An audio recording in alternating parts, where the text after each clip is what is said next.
Bonjour, c'est Anne Guéquière. Alors si ce n'est déjà fait, j'aimerais vous inviter à vous inscrire dès maintenant à notre newsletter Métamorphose sur notre site internet métamorphospodcast.com.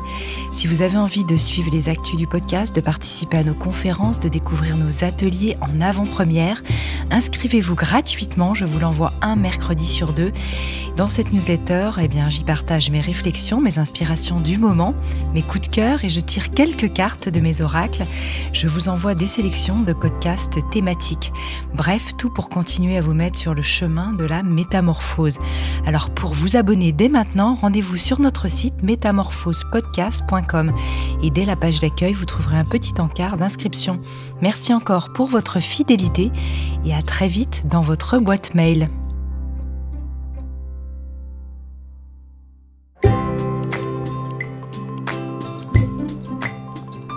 Bienvenue dans la saison 6 de Métamorphose, le podcast qui éveille la conscience. Au fil des semaines, je vous invite à découvrir avec moi des sujets inspirants portés par des personnalités lumineuses pour cheminer ensemble vers un éveil des consciences.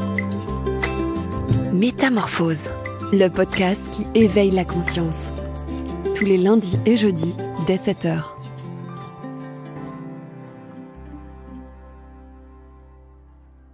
Dans l'imaginaire égyptien antique, le chat incarne la déesse Bastet, fille du dieu du soleil Ré, dont on croyait qu'il voyait à travers les yeux de sa fille. L'animal est ainsi symbole de sagesse et protecteur de la domesticité, de la fertilité, de la bonne santé du foyer, des enfants. Il est vrai qu'il y a quelque chose de quasi magnétique chez cet animal qu'est le chat. En effet, quasi magique car il mêle l'indépendance à une capacité à se lever au plus profond de chacun dans une domesticité maîtrisée au gré de ses envies. D'où vient cette fascination que nous avons pour cet animal ? Comment un animal domestique peut-il avoir des répercussions sur notre santé psychique et mentale ? Pour en parler, notre invité du jour est vétérinaire, psychiatre et spécialiste en médecine du comportement. Il souhaite accompagner l'essor de la psychiatrie vétérinaire et a notamment publié La psychologie du chien et Au risque d'aimer. Il sort aujourd'hui La folie des chats, publié chez Odile Jacob. J'ai le grand plaisir d'accueillir Claude Beata. Claude, bonjour. Bonjour. Alors déjà, pourquoi le titre La folie des chats ? Alors la folie des chats, parce que c'est un clin d'œil à deux sens, évidemment. Il y a une vraie folie autour des chats. 15 millions de chats domestiques en France, 15 millions de chats qui ont un propriétaire, 11 millions de chats errants. Donc il y a vraiment beaucoup de chats en France. Et si on parle que des 15 millions de chats, 15 millions de chats et 7 millions de chiens. Et les chats peuvent souffrir de maladies mentales, de maladies psychologiques. Et donc ça, c'est le deuxième versant. Il y a la folie autour des chats et puis il y a la folie des chats. Les chats peuvent être fous, entre guillemets. Vos auditeurs ne le voient pas, mais on met des guillemets à folie. Et qui les fait énormément souffrir. Et ce qui m'a poussé à écrire ce livre et à mettre ce titre, c'est qu'à l'époque, en consultation spécialisée, je vois 10 chiens pour un chat. 10 chiens pour un chat. 10 chiens pour un chat. Or, il y a 2 fois plus de chats que de chiens. Ce qui voudrait dire que les chats ont 20 fois moins de troubles du comportement que les chiens, ce qui est évidemment pas vrai. Mais ils souffrent d'une réputation d'indépendance, de se soigner tout seul, de n'avoir besoin de personne, de parfois ne pas être facile à transporter chez le vétérinaire, et ça, je l'accorde bien volontiers. Et donc, du coup, ils sont très, très peu traités. Alors, il y a un grand travail de toute la profession pour mieux accueillir les chats, mais quand même, aujourd'hui encore, les chats sont sous-médicalisés. Et alors, en termes de comportement, vous imaginez bien que quand on dit « j'amène mon chat chez le psy », ça fait sourire plus d'un. Bien sûr. Donc, d'une certaine manière, La folie des chats, ce titre, c'était aussi pour rétablir la justice. Oui, totalement. Et alors, c'est un des grands plaisirs, puisque le livre a une jolie carrière et que aujourd'hui, dans mes consultations, je suis à 3 chats sur 10, sur 10 consultations. Donc, ça a multiplié par 3. C'est encore largement insuffisant par rapport à leur nombre réel, mais ça veut dire qu'il y a eu une sensibilisation, j'en suis vraiment heureux. Et c'est pas que chez moi, tous les confrères spécialistes le disent. Alors, vous-même, votre relation personnelle avec les chats, ça commence quand ? Alors, moi, mon premier chat, il avait un nom extrêmement original. Il s'appelait Minou. Après, il s'est appelé Gros Minou, et je ne savais pas encore à l'époque qu'un excès de poids pouvait signifier une anxiété permanente, un état pathologique, qui est vraiment quelque chose, et qui est un des points majeurs à signaler, c'est qu'un chat, quand il va mal, en fait, il ne fait plus rien, il fait moins de choses, il est inhibé, et c'est pour ça que personne n'y pense.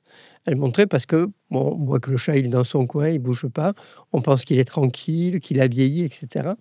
Et s'il grossit et qu'il ne maigrit pas malgré les régimes, et s'il n'a plus de poils sur le ventre, ça, ce sont 2 points majeurs dans les états anxieux inhibés pour dire, hop, il a besoin de quelqu'un. Et donc, mon Gros Minou, lui, il était vraiment, il avait des conditions de vie, je ne vais pas dire de mal de moi, il avait plutôt des bonnes conditions de vie. Je pense qu'il était aussi très gourmand. C'est un grand voleur. Il arrivait à nous voler les crevettes entre la bouche et l'assiette.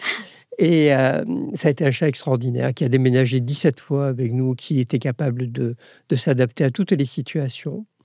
Et qui m'a appris beaucoup de choses avec les chats, avec les chiens. Et puis évidemment, comme vétérinaire, donc ça c'était avant d'être vétérinaire installé. Et après, comme vétérinaire, on en rencontre beaucoup. On en rencontre des extraordinaires, comme Lucas que j'ai mis dans La folie des chats. Ce petit chat qui est mon plus jeune référé, j'ai beaucoup de tendresse pour lui parce qu'il m'a été envoyé par un vétérinaire, il avait 2 mois et 14 jours. Très, très petit alors. Très, très petit. Et maintenant, il y a une prise de conscience que plus on les traite tôt, mieux ça va. Et lui, il avait été adopté à 2 jours. 2 jours dans un moteur de voiture. Enfin, on pense 2 jours parce que les yeux étaient encore fermés, etc. Et l'histoire est jolie parce que la dame entend ces bruits de chatons dans un moteur de voiture. Elle regarde, elle voit 3 chatons. Elle se dit, oh, est-ce que je le prends? Est-ce que la mère risque pas de venir les rechercher? Elle rentre chez elle, elle prend la météo. Et elle voit qu'il va geler dans la nuit. Elle se dit, et à 11h30, elle redescend en disant, s'ils sont encore là, je les prends. Et les 3 sont encore là, 2 vont mourir tout de suite, trop faibles. Et le 3e, lui, va survivre. Et elle va être dans cette tension entre l'amour qu'elle porte à ce chat, elle et son compagnon d'ailleurs, et le fait qu'il est infernal. Il les griffe, il les mord, il déchiquette tout, il monte au rideau, il n'a ce qu'on appelle aucun autocontrôle, ce qui est assez classique chez un chaton qui n'a pas eu de maman. Et donc, ils sont complètement déchirés entre le fait c'est un peu leur bébé, ils l'ont élevé, ils l'ont nourri au biberon, et c'est un bébé insupportable. Et donc, il n'y a pas si longtemps, je pense qu'ils seraient retournés dans la rue. Mais là, leur vétérinaire, il faut lui rendre justice, il leur dit, il y a peut-être quelque chose à faire. Il me l'envoie. Et j'ai reçu des vidéos il n'y a pas très longtemps. C'est devenu un bon chat à 18 mois, qui est collé contre sa propriétaire, qui ronronne, etc. Et c'est vraiment ce message-là que je voudrais faire passer, c'est que c'est pas perdu, même quand ça part très très mal comme ça. Donc, ils ne sont pas si fous, les chats? Ils sont rarement fous, mais il y en a qui peuvent être vraiment fous. Et alors, comment est-ce que vous l'avez fait parler sur votre divan, le petit chat, pour qu'il vous raconte ses malheurs? C'est très drôle. Ce que vous dites est très drôle parce que donc, mon livre a un certain succès et il va être traduit en américain. Et pour les Américains, ils ont pris comme titre « The Interpretation of Cats », faisant un gros clin d'œil à Freud. Bien sûr. Pour l'interprétation des rêves. Et si les gens n'avaient pas compris, ils ont mis le portrait de Freud. Et si les gens n'avaient toujours pas compris, ils ont mis un divan avec un chat dessus. Mais c'est très drôle, quelque part. Parce qu'évidemment, on fait tout sauf de la psychanalyse. Bien sûr. Les animaux ne nous parlent pas, ils ne sont pas sur le divan. Mais on a, par l'observation, par les commémoratifs, ce que nous racontent les propriétaires, par éventuellement l'examen clinique, on a des tas de renseignements et on va comprendre ce qui se passe. Est-ce qu'on est dans un cadre le plus fréquent d'anxiété, de dépression, de déficit d'autocontrôle comme Lucas, ou est-ce qu'on est dans un cas heureusement très rare, mais qui arrive, de vrais troubles psychiatriques. On a des troubles psychiatriques, là aussi, il y en a plusieurs qui sont cités dans le livre. Il y a Nougatine qui m'a beaucoup, beaucoup appris. C'est un de mes premiers cas de comportement où je me suis retrouvé face à un chat fou, avec, là encore des guillemets, mais, et des propriétaires extraordinaires. Catherine qui est vraiment incroyable et qui était prête elle voulait garder ce chat, alors qu'il y avait des moments de danger très impressionnants, où de ce coup, il disait « plus personne ne bouge, elle a ses mauvais yeux, Et la chatte donc, a fait des épisodes, c'est un cas de bipolarité, avec des épisodes maniaques, des épisodes productifs absolument impressionnants. Et elle était sur le buffet, le premier qui bougeait se faisait attaquer et blessé. Et il y a plus de gens hospitalisés à cause de leur chat que de leur chien. Alors, ils sont plus nombreux, il faut le dire, mais pour les gens, se défendre face à un chat qui attaque, c'est très très compliqué. Alors du coup, qu'est-ce que vous prenez quand c'est comme ça? Alors quand c'est comme ça, on les traite. On donne chimiquement, avec des médicaments. Bien sûr. De toute façon, à partir du moment où on a un état pathologique, on traite. D'accord ? Moi, je suis le directeur de l'enseignement de psychiatrie vétérinaire et nos étudiants le savent. S'ils ont diagnostiqué un état pathologique et qu'ils ne traitent pas, ils n'ont pas leur examen. Voilà. C'est aussi simple que ça. Parce qu'on est vétérinaire, on a tous les moyens que peuvent avoir les comportementalistes, les éducateurs, les éduchateurs, comme on dit maintenant sur Internet, etc. Évidemment, toutes ces techniques-là, on les connaît. Mais en plus, on a la capacité, je dirais le devoir, de pouvoir utiliser l'arme chimique qui va nous permettre de régler des cas qui sinon sont insolubles. Mais alors pour Lucas, qui lui n'avait pas de troubles pathologiques... Lucas, oui, bien sûr, il a un déficit d'autocontrôle majeur. Donc, trouble psychologique. Donc, bien vous sûr, avez traité il ne contrôle pas ses griffes, il ne médicaments. contrôle pas ses dents, il ne contrôle pas sa locomotion. Donc, il est très en danger. Alors, ça aussi, très important à dire. Souvent, les gens qui ont un chaton hyperactif, il y a beaucoup de chatons hyperactifs, comme il y a beaucoup de chiots hyperactifs, comme il y a beaucoup d'enfants hyperactifs. Vous savez que malheureusement, ça fait que... Je crois qu'il y a eu un podcast là-dessus d'ailleurs. Ça fait que depuis 2015 que l'hyperactivité est reconnue comme une maladie par la Haute Autorité de Santé. C'est très récent. Et nous, on les voit chez les chatons et chez les chiens. On ne va pas dire que c'est la mère qui n'est pas... Enfin bon, bref. Et vraiment, la mauvaise idée, c'est de les faire sortir. Les gens disent « Ah, mais c'est parce qu'il n'a pas assez d'exercice. » Laissez-le sortir, votre chaton. Et un chaton hyperactif, s'il sort, il ne va pas faire attention aux voitures. Et il réactive en plus l'activité. Il se réactive, il va être attrapé par les prédateurs, il va avoir des accidents de la voie publique, il va tomber des arbres, ce sont ces chatons. Ou alors il va monter, il ne va pas savoir redescendre parce qu'il n'a pas de contrôle. Et donc ces chats, malheureusement, ça règle le problème, mais vraiment pas dans le bon sens. Quoi. Donc vous préconisez quoi? Donc il y a un suivi médicamenteux. Donc là, on a des médicaments, ça c'est un défaut dans la transmission de la sérotonine. On a des repères qui nous permettent de savoir quel neurotransmetteur est impliqué dans le défaut qu'on voit. On utilise le médicament qui va sur ce neurotransmetteur et toujours, alors le médicament n'est jamais seul. Il y a toujours de la thérapie comportementale. Par exemple, chez un chaton hyperactif, on va lui apprendre que quand il griffe, on arrête le jeu. On va lui apprendre patte douce. Alors comment on lui apprend ça? Patte douce, on lui appuie doucement sur ses griffes au moment où il les sort. Et on donne friandises ou pas? On donne patte douce et on récompense, par exemple, en continuant à jouer. Par contre, s'il fait mal, on arrête de jouer. Punition uniquement négative, c'est-à-dire on retire l'objet du plaisir. D'accord. On retire l'objet du plaisir, jamais taper. Jamais de punition physique chez le chat, jamais. Alors, c'est même pas une position morale, c'est une position d'efficacité.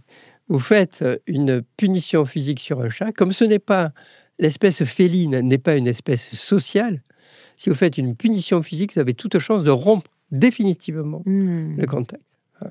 J'ai croisé récemment un monsieur assez extraordinaire qui a fait beaucoup de cirque dans sa vie et qui a eu un moment un numéro de chat.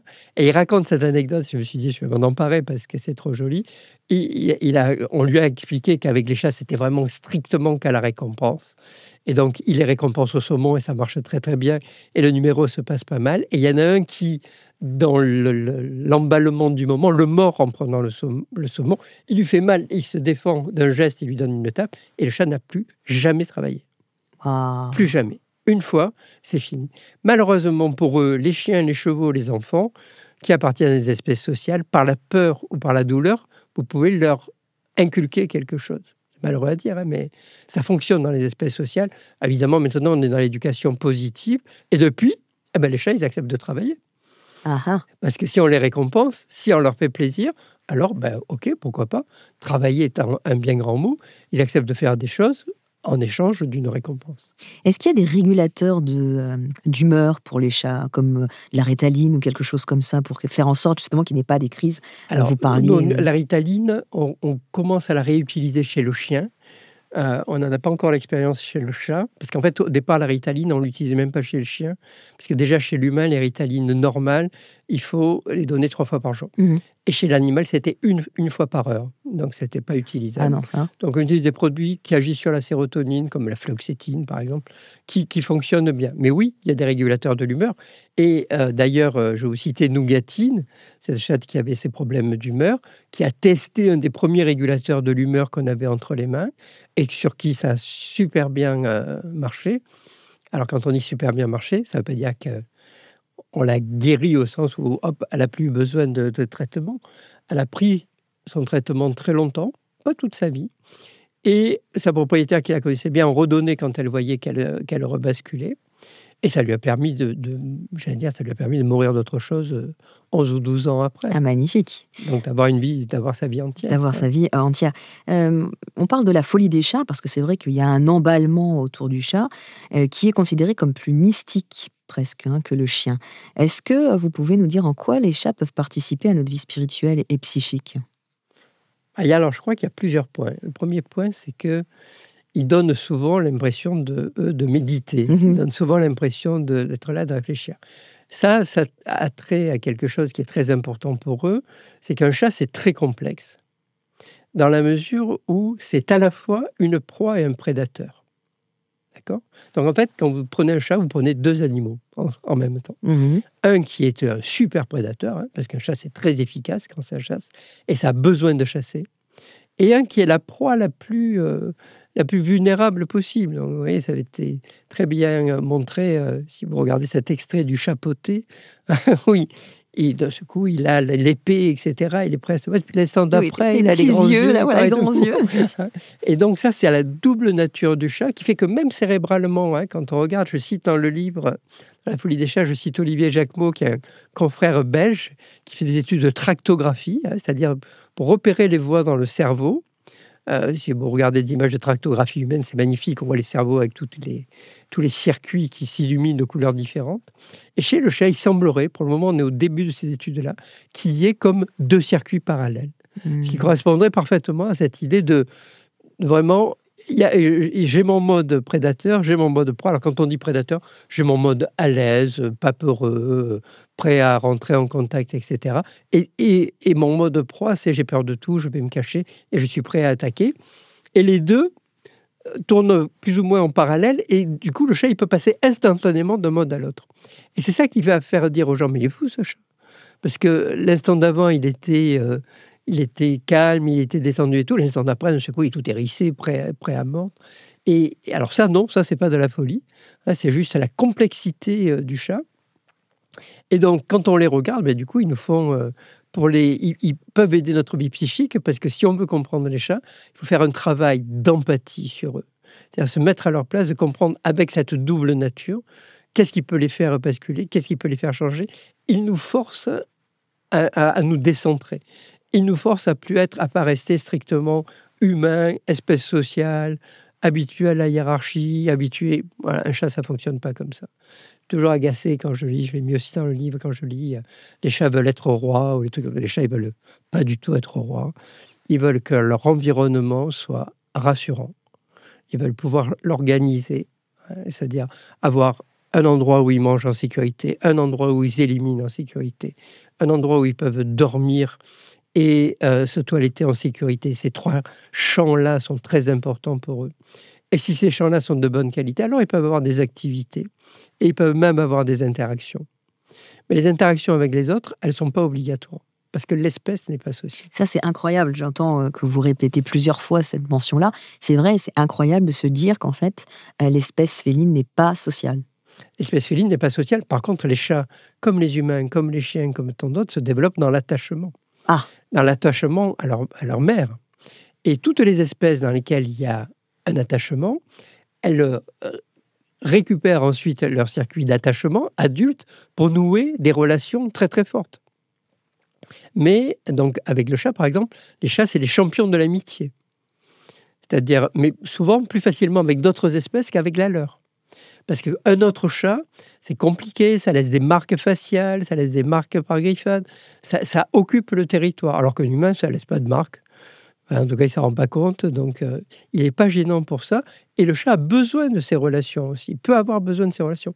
Donc l'espèce féline n'est pas sociale, mais les chats peuvent être extrêmement sociables. Vous pouvez avoir des chats passionnés par les humains, vous pouvez avoir des chats qui vivent de vraies histoires d'amour réciproque avec leurs propriétaires. Hein, donc attention, quand je dis que l'espèce n'est pas sociale, je ne veux pas dire que tous les chats sont indépendants, etc. Loin de là.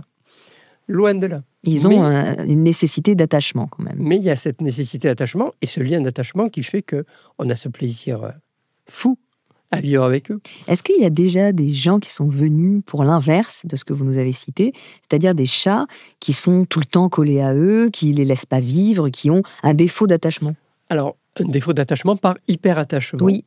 On voit ça, on pensait que ça existait beaucoup moins chez le chat que chez le chien. Il y a une consoeur américaine, Stephanie Schwartz, qui a déjà publié sur 189 cas d'anxiété de séparation chez le chat. Et depuis qu'on les recherche, on en trouve. Alors, on pensait que c'était beaucoup moins fréquent que chez le chien. Une enquête récente sur des propriétaires de chiens et de chats a montré que quand il y a de l'anxiété chez le chien, dans 93% des cas, les gens signalent des troubles reliés à la séparation. C'est-à-dire qu'ils ne peuvent pas laisser seul. Mais alors qu'on ne s'y attendait pas du tout, c'est aussi le cas pour plus de 60% des chats. Et là encore, soit avec de la malpropreté, ou donc des choses visibles qui vont alerter les gens, soit des choses qui sont dans l'inhibition, du léchage compulsif. C'est là où ils vont... moi, j'ai des photos de chats. Les gens sont partis en week-end. Ils sont partis, ils avaient un chat noir. Ils sont revenus, ils avaient un chat noir avec la queue blanche. Incroyable. Il avait arraché tous les poils de sa queue en 3 jours, uniquement par léchage compulsif. D'accord ? Et parce qu'ils se retrouvaient privés de la relation d'attachement. Donc oui, ça existe chez le chat aussi. Très intéressant. Est-ce que vous avez une recommandation pour l'intégration d'un nouveau chat dans un foyer? Justement, vous nous avez parlé déjà des 3 repères qu'il faut mettre bien en évidence et garder bien propres. Donc ça, on les a en tête. Et donc, cette histoire de territoire, elle est fondamentale chez le chat. Et si on va rentrer un autre chat, ça va être compliqué au niveau territoire. Ça ne veut pas dire que c'est impossible. Ça veut dire qu'il faut faire attention et que, par exemple, le chat résident, il faut que son champ d'isolement, là où il se repose, on fasse attention à ce qu'il puisse pas être perturbé, par exemple, par le chaton, si on l'a pris. D'accord, donc ça veut dire que les 3 endroits que vous nous avez dit, que ce soit là où il mange, là où il soulage, et puis là où il se toilette, doivent être systématiquement différents. Non, parce qu'après, c'est eux qui vont choisir. Et alors, puis, ça, c'est génial, parce que dès qu'on parle de chat, dès qu'on dit une généralité, on dit une bêtise. Pour ça, ils sont extraordinaires. Par exemple, il est dit dans la littérature scientifique que les chats ne dorment pas l'un contre l'autre, sauf s'ils sont de la même fratrie, ou mère et fille. Bon. Donc depuis, j'ai recueilli, je ne sais pas combien de témoignages de gens qui me disent en fait, c'est pas vrai du tout, parce que mes 2 chats, ils ne sont pas du tout de la même fratrie, ils adorent dormir dans les pattes l'un de l'autre. Et d'ailleurs, j'ai eu un cas très joli aussi, où c'était le chat qui prévenait que la chatte rentrait en crise de bipolarité, parce que quand tout allait bien, ils dormaient dans les pattes l'un de l'autre. En plus, c'était trop mignon. Ils s'appelaient Chouchou et Mélie. Et ils dormaient dans les pattes l'un de l'autre. Elle était adorable et tout. Et d'un seul coup, le chat, il montait sur une étagère, il se planquait. Et il la regardait d'en haut avec l'air de dire il y a quelque chose il faut faire quelque chose pour elle. Et elle attaquait les gens. Elle s'attaquait elle-même. Elle n'avait plus un poil sur le dos. Elle avait juste un iroquois, vous voyez, juste une crête de poils comme ça. Elle était spectaculaire. Et la dame qui était venue me voir, c'était il y a très longtemps, ça faisait plus de 15 ans à Nice, et m'avait montré les photos, m'avait montré ça, et m'avait dit vous ne me prenez pas pour une folle. Parce qu'elle me dit, chaque fois que j'en parle, on me dit que je suis folle. Je dis non, ça... Voilà, on n'en voit pas beaucoup, mais on sait que ça existe chez le chat. Ouais. Donc, par exemple, ces chats-là, en période normale, ils dormaient parfaitement ensemble, alors que ce n'est pas classique. Donc, eux, ils vont choisir après. Alors, quand vous dites qu'ils choisissent, c'est-à-dire qu'il faut leur donner le choix. Donc, il faut que le nouveau chat ait des lieux de vie séparés au début. Voilà. Il faut donner à celui qui était résident la possibilité de s'isoler s'il le souhaite. D'accord. Parce que souvent, les chatons, ils font les clowns. Hein, donc, ils arrivent à intéresser l'autre. Alors, des fois, c'est miraculeux, quoi. Ils redonnent une deuxième jeunesse à l'autre chat, qui se remet à jouer et tout. Donc, je ne suis pas du tout à dire il ne faut pas le faire, hein, mais il faut le faire avec prudence et en permettant au chat, qui était résident d'abord, de pouvoir s'extraire De cette bénéficier relation. de ses privilèges. Ouais. Privilège, ou en tout cas de pouvoir organiser son territoire sans être tout le temps envahi. Est-ce que c'est possible de dresser un chat comme on dresse un chien?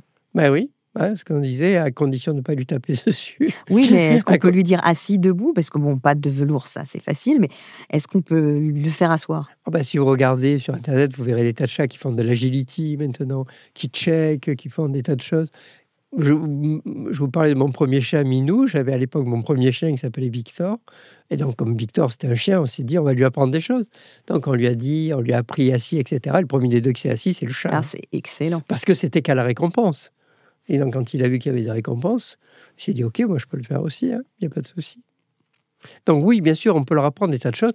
Et notamment, ça a beau être, on a dit pas de punition, etc. On peut décider, par exemple, d'interdire que le chat monte sur telle étagère où il y a des bibelots de valeur ou quoi. On a tout à fait le droit de faire comme un chat, c'est-à-dire de dire cet endroit-là, je ne veux pas que tu y ailles. On peut lui apprendre ça. Donc, en faisant jamais de choses douloureuses ou effrayantes. Mais par exemple, on peut utiliser, en le faisant gentiment, des pulvérisateurs à eau, pour faire un peu comme un chat qui souffle, vous voyez, psh, comme ça fait un petit bruit. Donc Et ça, dès qu'il s'approche de dès l'endroit qu'il qu'on veut pas. s'approche, on fait psh, hop, le chat se dit, ah là, c'est pas bon. Et puis on le redirige vers un autre endroit, on le récompense. D'accord. Et donc très vite, il peut comprendre que bon, là, il n'est pas souhaité. Et, voilà. Mhm. Et d'autant plus que dans sa tête, organiser un territoire, c'est quelque chose pour lequel il est fait. Donc il peut comprendre que l'autre en face organise aussi son territoire. La folie des chats, on peut presque dire que c'est l'inverse qui se passe au niveau de la jante féline, puisque finalement, les chats, vous connaissez peut-être cette expression, cette notion de thérapie par les chats peuvent nous guérir aussi. On a beaucoup de témoignages de ça. Il y a beaucoup de témoignages. Il y a un corpus de publications scientifiques assez important sur fréquence cardiaque, sur tension artérielle, sur... Alors, il y a eu ça avec le chien. On s'est dit, c'est parce que les chiens font bouger les gens. Mais par exemple, les gens qui ont un chat, et donc ils ne bougent pas plus, ils ont moins de récidives après un infarctus que les gens qui n'ont pas de chat. Et donc, alors que là, ce n'est pas le fait de sortir, de voir... Donc... il y a beaucoup de choses qui montrent ça. Il y a plusieurs points. Il y a le ronronnement. Le ronronnement, il est dans des fréquences dont on sait maintenant qu'elles sont cicatrisantes. Cicatrisantes. Et apaisantes. Cicatrisantes, carrément. C'est-à-dire que, parce que vous savez, un chat... Alors, les vétérinaires savent bien que les chats ne ronronnent pas que quand ils sont contents. Loin de là. Ils ronronnent quand ils ont mal, ils ronronnent quand ils ont peur. Le ronronnement, c'est un message que le chat s'envoie d'abord à lui-même. C'est un peu le homme des yogis, vous voyez. C'est vraiment cette vibration... qu'on n'a toujours pas comprise, d'ailleurs, c'est assez amusant. Je lisais encore récemment, j'essayais de creuser ça pour voir, est-ce qu'on sait vraiment comment ça fonctionne? Alors, on a parlé de vibration du diaphragme, on a parlé de vibration des cordes vocales. On ne sait toujours pas. On ne sait toujours pas exactement comment un chat ronronne. Au fur et à mesure, il coupe des trucs, ça marche toujours. Donc, c'est assez étonnant. Et nous, par contre, comme vétos, on les voit parfois ronronner dans des moments où ils ne vont pas bien. Et donc, on pense que ce ronronnement, il servait, vous savez, le chat, du coup, blessé ou quoi, il allait se mettre dans un coin et ronronner. Il cicatrise plus vite que s'il ne ronronne pas. Incroyable. Et donc, ça pourrait être remboursé par la sécurité sociale. On les poserait sur nos plaies, on les ferait ronronner. Mais même la cicatrisation des os, vraiment, tout répond à cette fréquence, là, comme ça, qui est aussi une fréquence extrêmement apaisante. Donc, oui, bien sûr, là-dessus, il nous aide à avoir un chat qui vient sur ses genoux et qui ronronne. Je pense que pour beaucoup de gens, c'est des moments de méditation simple, enfin de calme simple. De plénitude, oui. Ce qui me permet de dire d'ailleurs que quand les chats montent sur les genoux, c'est pour être sur les genoux, c'est pas pour être caressé. En tout cas, pour beaucoup de chats. Il y a des chats qui adorent être caressés. Donc, là encore, comment est-ce qu'on peut le savoir, ça? Parce que c'est vrai que la première ça, ce qui m'a peut-être le plus étonné avec le livre, c'est le nombre de fois où j'étais obligé de répéter ça. C'est-à-dire que les chats, ils montent sur les genoux, ils sont sur leur être d'attachement et ils sont bien. Pour un humain, quand il y a quelqu'un qui monte sur nos genoux, généralement, on rentre en relation, on a envie d'aller plus loin. Et donc, les gens caressent. Et là, le chat, parfois, pas tous, il y en a qui aiment bien ça, mais un certain nombre de chats, et je pense une majorité de chats, baissent les oreilles. Oui. à la queue qui commence à bouger. Alors au début, juste la dernière vertèbre caudale, puis après de plus en plus, a du rolling skin syndrome, c'est-à-dire une espèce de frisson qui lui parcourt l'échine, et d'un seul coup, il mord. Parce qu'en fait, le contact lui est douloureux. Si les chatons n'ont pas été habitués au contact dans le ventre de la mère, leur sens tactile est efficace 19 jours avant la naissance. Puis tout de suite à leur naissance, après, où on fait attention qu'ils soient touchés avec précaution, etc., le contact va leur être désagréable. En tout cas, un contact prolongé. Et donc, souvent, les clients sont amusés quand on leur dit ça, parce que ces chats... Alors, une dame l'autre jour qui me disait, c'est incroyable, il ne veut jamais être sur mes genoux alors que c'est mon chat. Par contre, il va toujours sur les genoux de mon mari. Mon mari, il n'a rien à faire de lui. Et bien sûr, le mari ne le touchait pas. Donc là, il y venait volontiers. Et je lui disais, et la nuit, il dort où? Il me disait, la nuit, il dort juste au-dessus de ma tête. Parce que la nuit, il peut être à son contact. sans craindre ses caresses. Sans craindre ses caresses.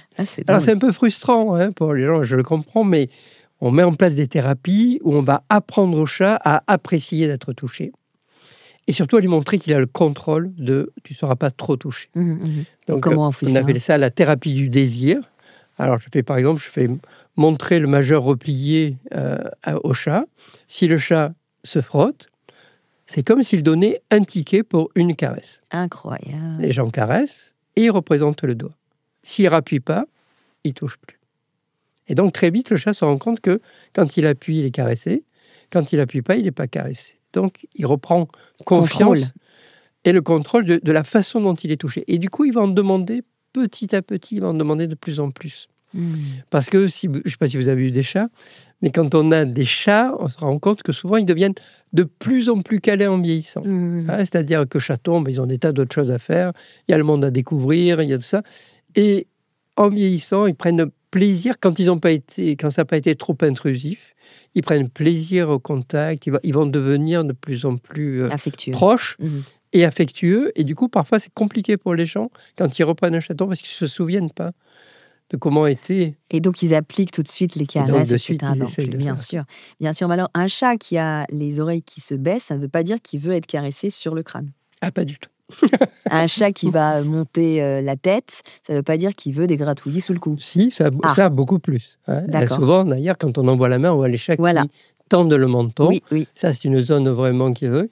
Et alors, si votre chat tend le menton et que quand vous le gratouillez, il ferme les yeux, c'est bien parti. C'est bien parti. D'ailleurs, ça, c'est amusant. Une de nos élèves là, fait son mémoire sur le sourire. Sur la réponse au vrai sourire, au sourire de Duchenne, vous savez, quand on sourit vraiment, on a les yeux qui se plissent. Du coup, même avec le masque, on voyait quand quelqu'un nous souriait vraiment ou pas, quand c'était un sourire froid. Et un chat sur deux répond au sourire de Duchenne, au vrai, en clignant des yeux. Incroyable. Ce qui, pour une espèce qui a ce côté proie, bien sûr. Quand il cligne des yeux et qu'il ferme les yeux, il fait confiance parce qu'il peut lui arriver quelque chose en face. Donc, c'est assez amusant. Du coup, je préviens mes clients, parce que sinon ils se disent que le vétérinaire, il n'y a pas que le chat qui est fou. Mais je parle souvent avec les chats en chat. Je fais des vocalises maternelles du style marr, marr, parce que ça, c'est des vocalises qui disent je suis maman, il n'y a pas de risque, etc. Des vocalises apaisantes. Et puis, je les regarde en souriant, donc en essayant de sourire vraiment. Donc, je préviens les gens parce qu'ils trouvent ça un peu bizarre, mais ça fonctionne bien. La folie des chats peut aller quelquefois jusqu'à essayer de pouvoir meubler son intérieur en fonction du chat. L'arbre à chat ou toutes sortes de petites folies dans ce genre. Est-ce que vous le conseillez ou vous le déconseillez? Alors, il faut donner au chat un environnement qui lui convienne. Donc, un environnement qui lui convient, on a dit l'importance des champs. Champs d'alimentation, quand on mange, il ne faut pas être dérangé. Donc, champ d'élimination, souvent la règle, là, c'est d'avoir une litière de plus que le nombre de chats. Alors, c'est assez limite quand même, quand on a... Oui, un petit intérieur. Quand on a un petit intérieur et 3 chats, c'est un peu compliqué. Mais voilà. Et d'ailleurs, souvent, au bout d'un moment, les gens vont dire, mais en fait, par exemple, nos 2 chats, on avait mis 3 litières. Nos 2 chats, ils utilisent la litière qui est dans la salle de bain pour les crottes, et puis la litière qui est dans la cuisine pour le pipi. Et la 3e, ils n'y vont pas. La 3e, on peut l'enlever. Il n'y a pas de souci.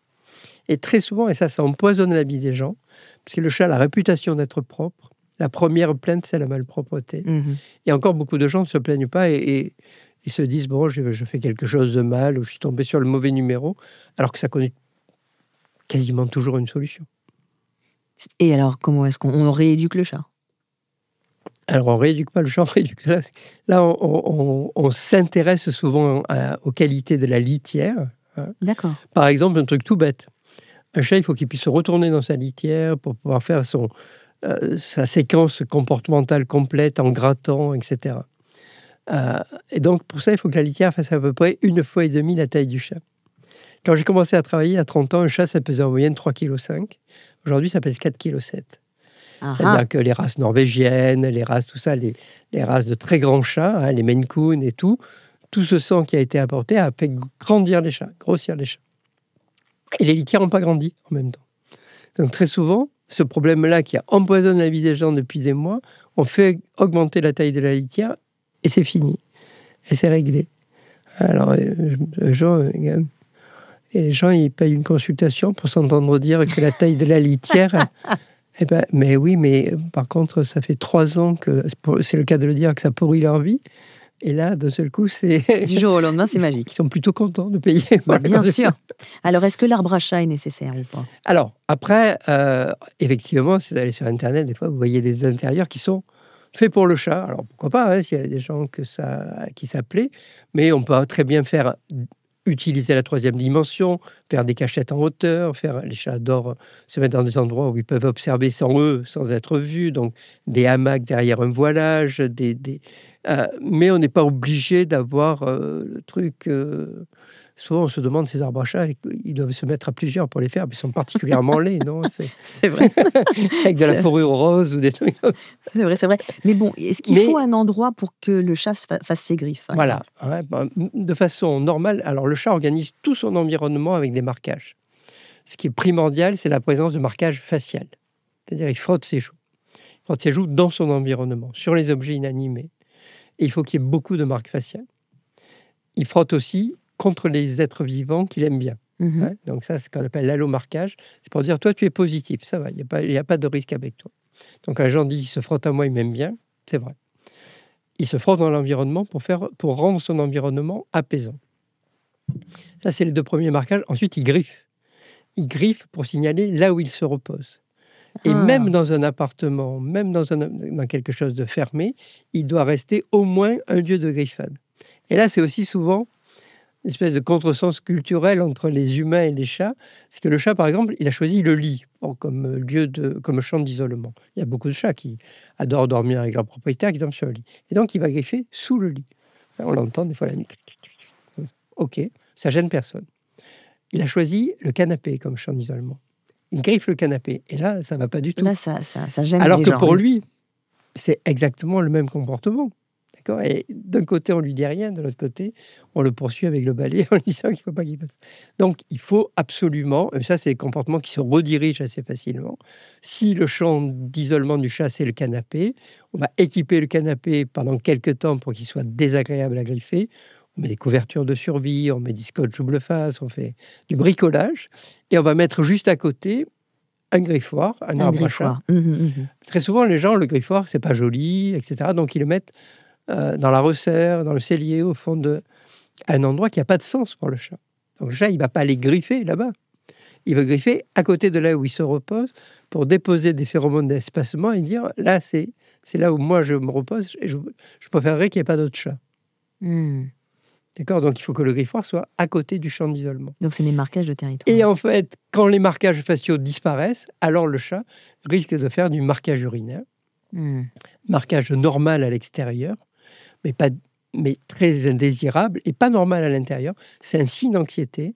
Si un chat commence à faire du marquage urinaire, c'est-à-dire là, pas du tout en s'accroupissant, pas du tout la séquence d'élimination, mais la séquence de marquage. La séquence d'élimination, c'est je m'accroupis, j'ai d'abord gratté, j'ai reniflé, je me suis tourné, je m'accroupis, puis je gratte et je recouvre, parce que comme proie, on recouvre ses excréments pour que les prédateurs ne vous trouvent pas. Là, au contraire, le marquage, c'est de la communication.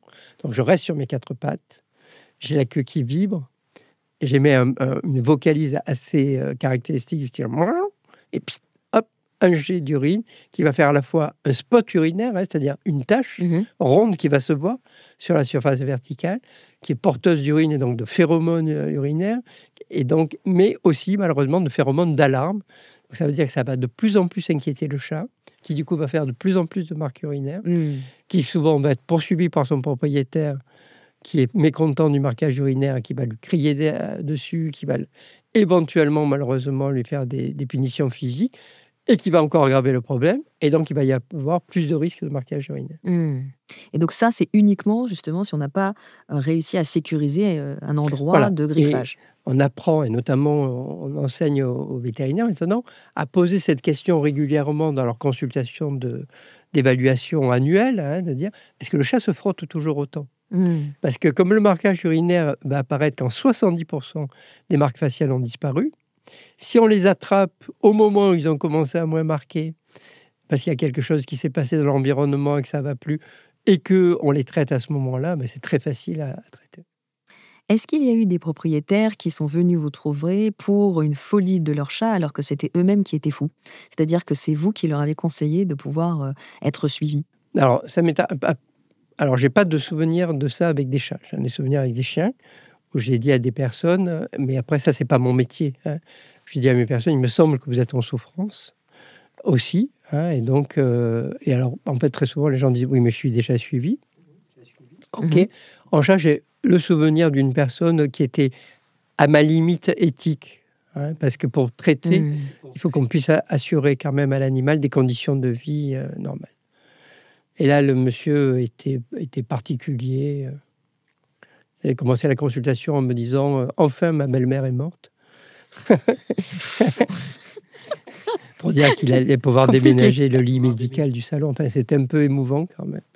Et en fait, il me dit « Je vais mettre un nouveau canapé. Il n'est pas question que le chat l'abîme. Il n'est pas question que le chat fasse ci. Il n'est pas question que le chat fasse ça. » À un moment, on s'était regardé en se disant « Est-ce qu'il a une place, ce chat ?» Parce que...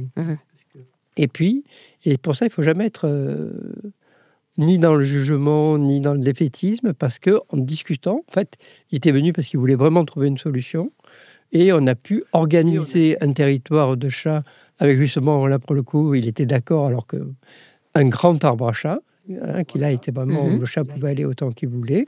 On avait expliqué les champs, les chemins qui relient les champs, etc. Monsieur avait parfaitement compris. C'était très amusant parce qu'il m'avait dit, alors je lui avais dit, je veux un arbre à chat le plus grand que vous trouvez. Il m'avait envoyé une photo d'un arbre à chat ridicule avec juste une bougie. Je lui ai dit, je veux pas ça. J'étais allé chercher sur Internet et je lui avais envoyé un truc totalement extravagant. Il m'avait dit, est-ce que je peux avoir le même mais en noir ? Et je lui avais dit, et donc vous avez réussi. Et bien sûr. Une heure après, il avait trouvé l'objet de ses rêves en noir. Et le chat, on a eu des nouvelles après, le chat est allé bien. Alors, qu'est-ce que vous conseillez à nos auditeurs en termes de premiers symptômes pour venir vous consulter ou consulter un vétérinaire psychiatre ? Ce qui amène les gens en consultation, c'est la malpropreté ou l'agressivité. Donc ça, j'allais dire, c'est pas la peine de leur dire. Ils le savent quand un chat est malpropre, donc avec les deux formes qu'on a décrites, aussi bien le fait d'être d'éliminé à côté de sa caisse ou sur le lit ou ailleurs, ou le marquage, ça signe toujours qu'il y a quelque chose qui va pas. Donc il faut venir. L'agressivité, on l'a dit aussi, beaucoup de chats agressifs, et il ne faut pas les abandonner à ça, il ne faut pas les abandonner pour ça. On peut les traiter. Et après, et c'est ça, et c'est vraiment, c'est mon combat, si je peux dire, c'est tous les signes d'inhibition. C'est ça, d'apathie c'est-à-dire le chat qui fait moins de choses. Le chat qui, d'habitude, il était volontiers sur l'appui de la fenêtre et regardait ce qui se passait, mais là, il ne le fait plus. Voilà, tout ce qui disparaît dans ses habitudes, tout ce qui disparaît dans son comportement habituel et qui montre que petit à petit se recroqueville. Ces signes d'inhibition, qui sont souvent très subtils chez le chat, ils doivent alerter beaucoup. Alors, on arrive à la fin de cette interview, Claude Beata. On vous a entendu un petit peu parler chat. Est-ce qu'il y a des conseils que vous pouvez nous donner pour essayer justement de reproduire une certaine forme de communication plus directe ? On n'est pas obligé de parler chat pour comprendre les chats. Il y a eu une expérience amusante récemment qui a montré que les chats américains, allemands et japonais ne parlent pas pareil. Parce qu'en fait, un chat dans la nature, après être chaton, il ne parle plus, quasiment, hein, il ne vocalise plus, sauf quand il se bat ou quoi, mais dans de très rares occasions. Avec des humains, comme les humains parlent tout le temps, les chats se rendent compte que ça vaut le coup de communiquer comme ça, et donc en fait, ils parlent avec l'accent. C'est trop drôle.